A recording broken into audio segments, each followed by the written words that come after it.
Be honest, have you ever hugged a tree? If you haven't, give it a go sometime. God absolutely loves trees. He is the glorious gardener, and right from the off, he blessed us with all sorts of trees and plants that looked lush and tasted divine.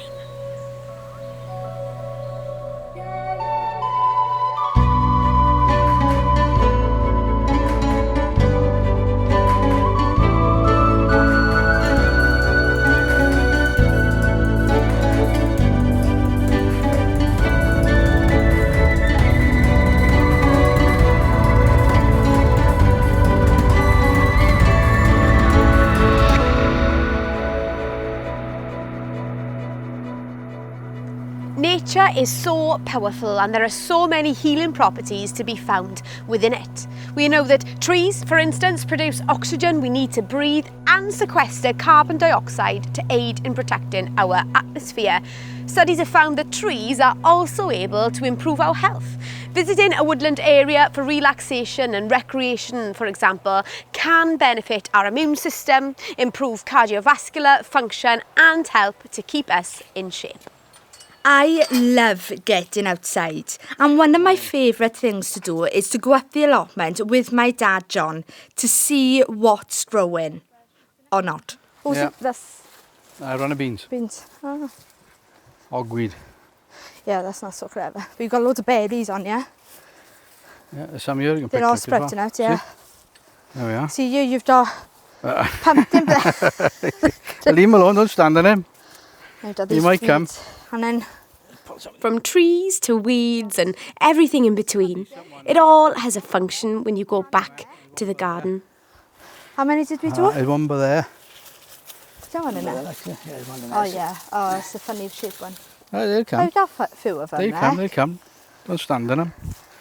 They get there. There's a lot of weeds, but usually this, you Pull them know, all it's up. not like an everyday feat, is it? Depends what type of allotment you want. If you want a nice tidy one like that, you can have one. Or if you want one back to Basics. basics, we just grow stuff and eat it. Yeah. That's what I do. Well, it's not if it's a garden right outside your house that you want it to look No. kind of neat edges. This is about just, It's about having a go, folks. yeah, having a Have go. a go. Just do what you can. Grow what you can, when Yeah. you can, and how you can. and how innit? you can. That's the most important thing Yeah. about it, I think. And when I get more time, I always promise myself every year that I'll do a better job and I'll clean up all the... I'll get all the weeds sorted out and there'll be nice beds and everything be tidy. Yeah. But you know what? We've had loads of runner beans this year, stacks of them. I've had vegetable and spinach The and spinach. kale. We've got the rhubarb, plenty of rhubarb tarts, and I got pumpkins, which we do as for the grandchildren, for them to come and pick Yeah. And in the autumn berries. time. And we got plenty of berries Yeah. by there, a bit overgrown now, but we've had them. Yeah, we'd be We've picking picked the them. best one, but there's some blackberries among them as well, which are the wild fruit of the land. Yeah. Yeah, so it's some of it you leave fallow, but hey, the way I do it is a bit like the biblical style. We'll leave it all Messy. grow. It looked very nice when I started off. Everything was in nice rows and everything, and quite weeded. But then it's like It's all over life the- takes over, and before you know it, you don't come up here, and weather breaks, and all of a sudden the weeds come up. But hey, the Bible says, doesn't it? Yeah. Leave it all grow, he said. You know, the farm said, leave it all grow, and at the end we'll pick the harvest. So that's what we do here. In the end, we just pick the harvest and put up with the weeds. And But it was quite nice the other day where we were having dinner, Yeah. and just before Mum started cooking it, you just run up here aye. to pick some of the veg or whatever that she needed for the dinner. yeah. So it's like fresh on the plate. There's something quite therapeutic about that. Oh yeah, well, you know, know. plenty we'd runner beans that day, and kale and Yeah. spinach. Or we have, put it with other stuff that you Stuff, buy, yeah. obviously, like potatoes and stuff like that. But if you're on a plot like this is just one of 7 plots on this allotment. Yeah. But we share things, you know. And the fella from the church, Steve, has got the next plot to me. So Yeah. he's been giving me lettuce. I think he's been taking some of my stuff as well. You know, we all share stuff. It's about and, community, isn't it? Gardening yeah. is about community Yeah. and bringing people together. And there's nothing more beautiful than food. yeah, well, And when you grow your own, it's lovely. the old way of doing it used to be years ago, instead of everybody in their individual plots, but they try to grow different things, because you can never eat everything. It begins to go what they call it'll bolt, you know, it'll go to seed before you can eat it all. A plot like this, an allotment, it's just it's a wonderful thing. Yeah. But of course you're eating fresh veg, Yeah. you've seen it growing, and there's been loads of things to say that working the soil, working the ground is good for you on many levels.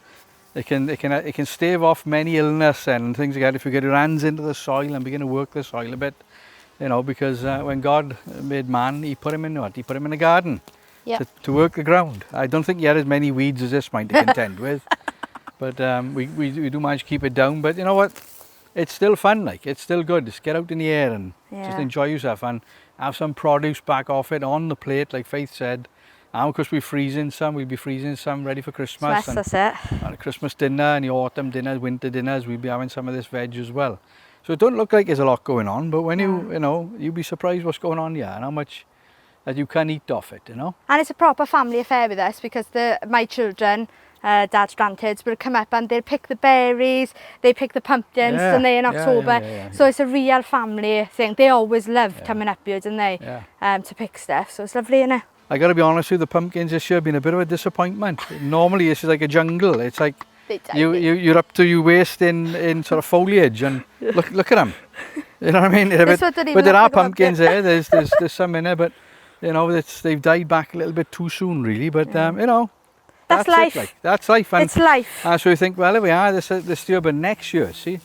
Reminds you of some of the sayings a bit, innit? This time next year in Jerusalem. This time next year in Jerusalem. You know what I mean? So you're always looking, you're always thinking ahead, you're always looking and dreaming ahead, like what next year is going to do, what are we going to grow next year, what are we going to plant, what are we going to eat, more importantly, because growing it is one thing, but you're only doing this because you want to eat. You want to feast. You want to feast. And enjoy. It's about feasting and enjoying life and food. Lovely. Not only can spending time in nature benefit our physical health, but also our mental health. Breathing in the perfect piney freshness of woodland can help us increase in vigour and decrease our stress, rumination and anxiety. This has even been evidenced to the point where, using brain imaging, the architecture of the brain of someone who lives in close proximity to trees looks differently to someone who doesn't. In this sense, trees have been seen to contribute to our ability to handle the stresses of life. Think about it. The first place we encounter God and mankind together is in a garden. An oxygen pumped, immunity enhancing, soul relaxing garden. Eden, a garden that by translation means delight or pleasure. For by him all things were created, in heaven and on earth, visible and invisible, whether thrones or dominions or rulers or authorities, all things were created through him and for him. Folks, walking in the garden in the cool of the day brings so much glory to the Father. When we bought the land, how long ago was it? 10 years? 10 years ago now, yeah. And you bought it for £1. £1. For like an acre of land? An acre, it's a triangular type shape plot, but it's on a hill, it's a slight hill, but it's a good bit of land, like it's but when we bought it, like, we didn't realise kind of the cost in not money, but in what it would be to run the land. It's constant work as far as you got to keep the brambles down, but hey, brambles give you blackberries. That's true. So you don't want to take them all away. No. And but no, it's just a blessing. It's just eventually we don't know what we'll be doing with it. What'll happen with it. The boys might want to build here, or they might want to do something with it, have a business out of it or something. I'm not sure, but for the time being, we're enjoying it. We're having barbecues and family parties and stuff going on here, But obviously it's taken 10 years to get to this point. It's been a work in progress of taking the trees down, chopping the logs, and then we finally getting to enjoy kind of the fruit of the labour that you've spent over the last 10 years of doing it. Well, so it takes time. Sometimes things just take time and hard work, effort. Well, it's a bit of effort, the blessings of God. When I was crossing Israel, I was speaking to one of the guides out there, and he said, God promised them a land of milk and honey. Flowing with milk and honey. And he said, most people don't realise the take on that. He said, is that you only give babies milk and honey. Right. It's baby food. Sure. Milk and honey is baby food. Adult food, and you would hear it in the New Testament, where it says, the milk of the word and the meat of the word, right? The milk is for starters, the meat is for people that are getting, deeper into it. And so, land flowing milk and honey means that they're going to go in, and they're going to go in as infants, if you like, They're going to learn how to do this thing, learn how to use the land, learn how to claim the land and work it and make it work for them. And then, of course, they get the meat of the land. So it's the same with anything, that, you know, whenever God brings promises in your life, you're going to go in as an infant. You're going to go in as somebody that doesn't really know what you should be doing with those things. It's not the finished product. You go in and you start learning. And I've learned a lot on this. I've learned about trees. I've learned how to inspect trees, and you know, and I've learned how to use a chainsaw and wildlife and all the environmental issues that goes with all of that. Yeah. And it's all a learning process, but bit by bit, you know, and you know, we had to put the fence up and everything, and that wasn't done that long ago, and we fenced it off, boundary issues and everything else. But bit by bit you learn, and you go from a land flowing with milk and honey, if you like, you know, baby stuff, into the meatier stuff, where you start to, you know, sort of mature with the land. But I suppose every step of the way with this, God has been speaking to you in the things that you've been doing, like chopping the logs and clearing the ground, and you know, even finding treasures on the land, you know, old things. God's talked to you the whole way through it as well. Yeah, well, you know, you just do what you do in it, and it's, you know, room and space is an important thing. Yeah. And so sometimes when it's, you know, I've only got there's an house over there, a house over there, and it's a garden that backs onto other people's gardens, and sometimes they'd be chopping wood up, like, you know, with a chainsaw or cutting grass. Yeah. It can be noisy sometimes, but you can come over here and you can set a fire for yourself. Yeah. And do a bit of cleaning up. Yeah. Bit of clearing, bit of shrub cleaning, bit of collecting some logs. Yeah. And then just sit down and just have time to think and space to think. Mm. You know, it's an important thing. And we love the fire.